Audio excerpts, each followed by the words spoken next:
Hey folks, thanks for stopping by Just Cooking with the Guys. I appreciate you taking time to stop and watch our videos. Today's video is some homemade hamburger buns. This recipe comes from my son-in-law. He has a restaurant and he makes his own hamburger buns. I got to tell you, they are really, really good. So he gave me his recipe and it was for 24 buns. Now I'm using my KitchenAid mixer and it called for 14 cups of flour. And I knew right off the bat that wasn't going to work. So I done a little bit of reducing and I brought this down to a manageable size for me. It'll make, from what I made, 6 to 8, depending on how large you cut them. The ones I cut worked out just fine and I got 8.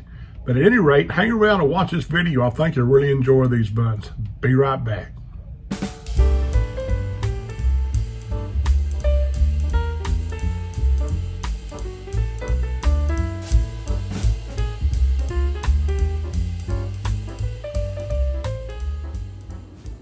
We got 1 cup of warm water. It's about probably 97, 98, 99 degrees. And to that, I'm going to add 6 tablespoons of sugar. Try to get that dissolved in there a little bit.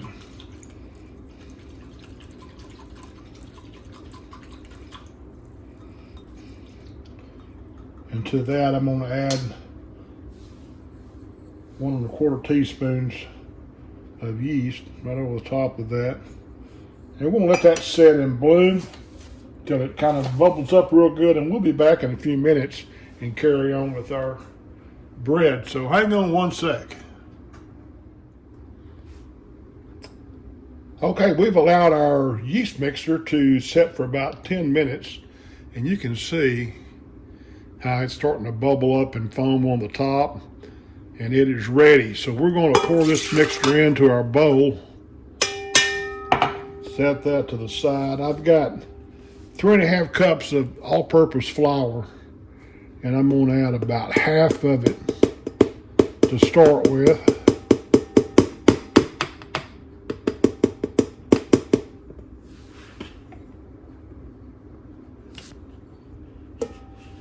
Maybe like so. And we're going to knead that up a little bit. When it comes together, I'm going to add the rest of the flour along with some oil, some salt, and an egg. Be right back. At this point, I'm going to add my salt, my egg, and the oil.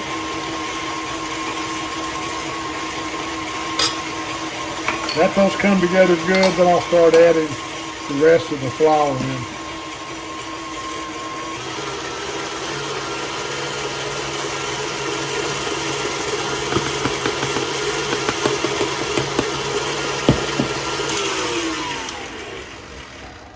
Do it this way and that way.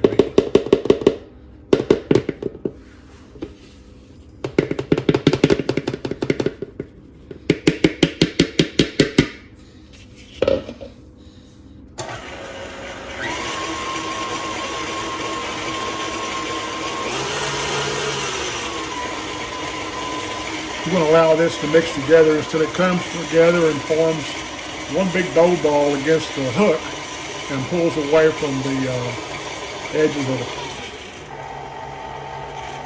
the bowl. So we'll be back in just a second. You may need to add some additional flour. I put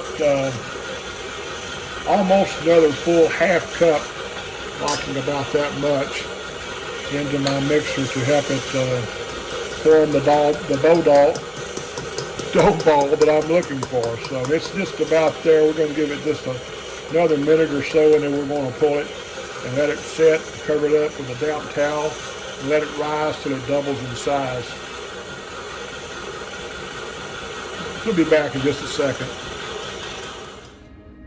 So this is what we got. We're going to let this sit and rise for however long it takes till it doubles in size. We'll be back.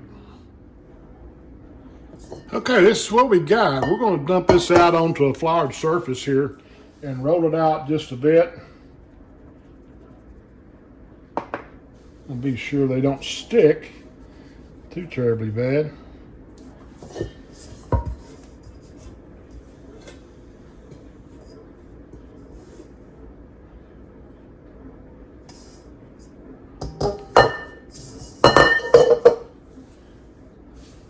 Put some flour up on the top here. I'm just going to kind of mash this out with my hand about like so. We want it to leave it about an inch thick if we can.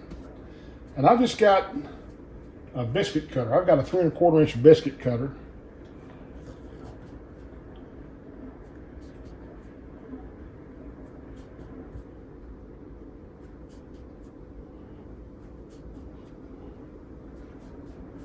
And we're going to cut our 6 buns out of that. I know you think that looks kind of small, but the deal is they're supposed to rise, so we will see what happens. Be gentle with these when you're taking them off your countertop.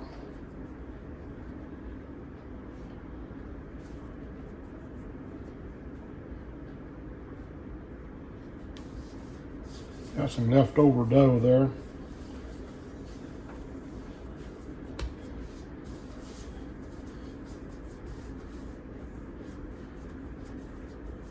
You may get one more, maybe 2 more.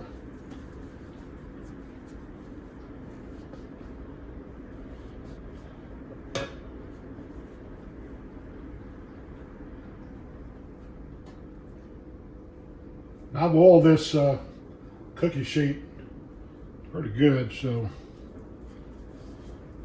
we'll lay these on here. I'm going to cover these up again and let them rise another, I don't know, hour or so until they maybe double in size. So we'll be back and check them in about an hour. This is about a 45-minute rise, so we're going to pop these in the oven at 350 for about 20 minutes, and they should be ready to go. So we'll be back. Okay, 20 minutes baking, and these things turned out looking pretty dadgum good. I'm going to use one of these to make a chicken fried steak sandwich here in just a few minutes, and I'll show you a pic of that, so hang around.